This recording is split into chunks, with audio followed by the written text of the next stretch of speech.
insane. And how long is this supposed to go for? We intermarry like crazy, and it should have, honestly. The whole thing is so racist, Lana. I mean, you're sitting there with a straight face having to describe this, but this is disgusting. Yeah. It is so disgusting, and fixing a problem that can't fix. It makes problems. Lana Colares, I urge people to read what you've been writing about this, because this is so staggering that you need to hear the details to see just how preposterous it is. Thank you so much for your time. Joining me is Lana Colares. She's a barrister and a member of the Victorian Bar Council, and she has checked what all this actually means, and she's got very worried. Lana Colares, thank you so much for your time. What is this bill really trying to do? Well, thank you, Andrew. What this bill is doing is it is seeking to create a new state within our state, an Indigenous-only government that exists separately from, but together with our state or within our state. It is essentially a co-governance structure.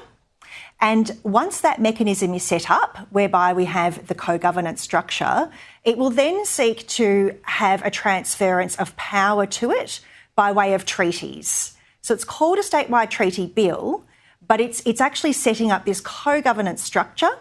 The first set of powers will be transferred by way of the first treaty, and we will see many, many more treaties to come, whereby more powers will be transferred over to it.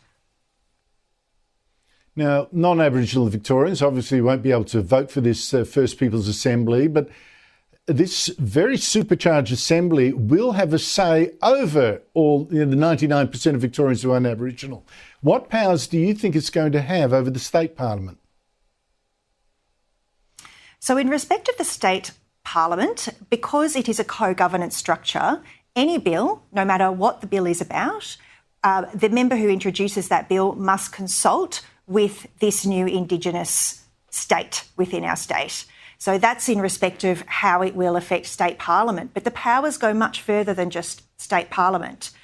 In respect of every state government department, guidelines must be developed in consultation with this new body for everything, including health, education, justice, and guidelines need to be implemented that address everything that is in the first statewide treaty and all the further treaties to come, which of course we don't know what they will include at this point.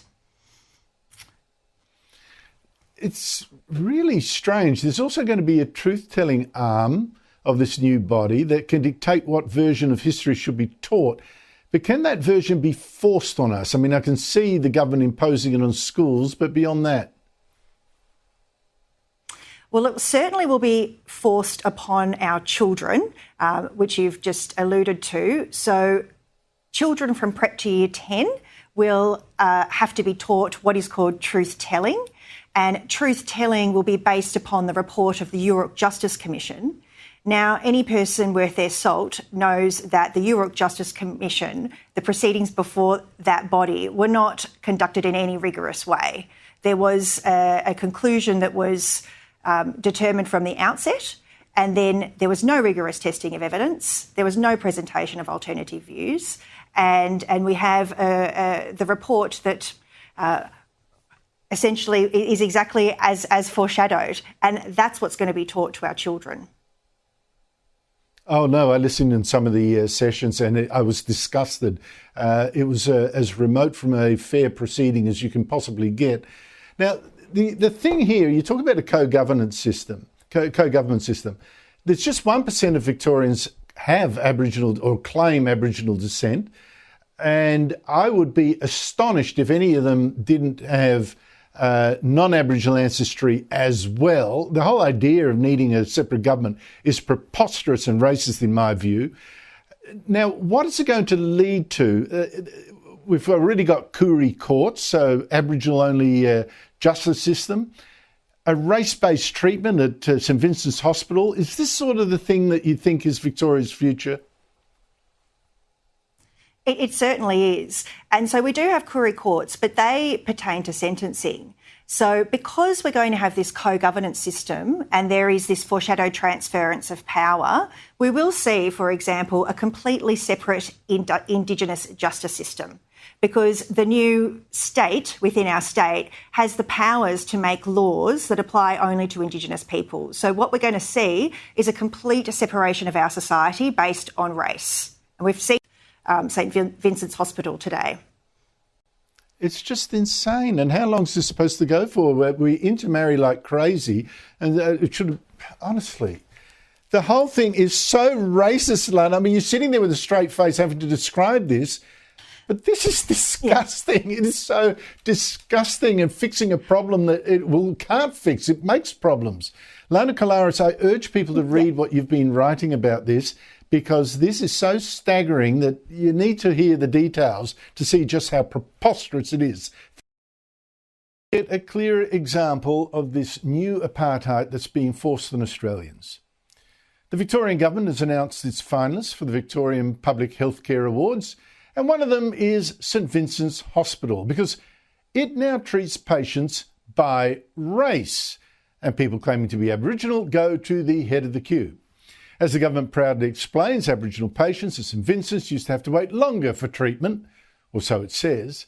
But under this new program, First Nations patients are now seen more promptly than non-Indigenous patients. And that's because of apartheid in a hospital. Let me explain. If you're injured and you go to the emergency department of St Vincent's Hospital in Melbourne, you're going to be asked if you're Aboriginal. If you say yes, you get priority treatment. You don't even have to be Aboriginal. You can be as fake as Bruce Pascoe and so many Australians now who falsely claim Aboriginal benefits like free medicines. You tick that box, I'm Aboriginal, and at St Vincent's you're automatically assigned Category 3 status. That's the third of 5 categories in the triage system, meaning you get treatment within 30 minutes. And if you say, no, you're not Aboriginal, you'll be assessed under the usual system, meaning you could be in Category 4 or 5 instead, meaning you could wait hours, unless you really are sick enough to be a 3 as well, or even a 2 or a 1.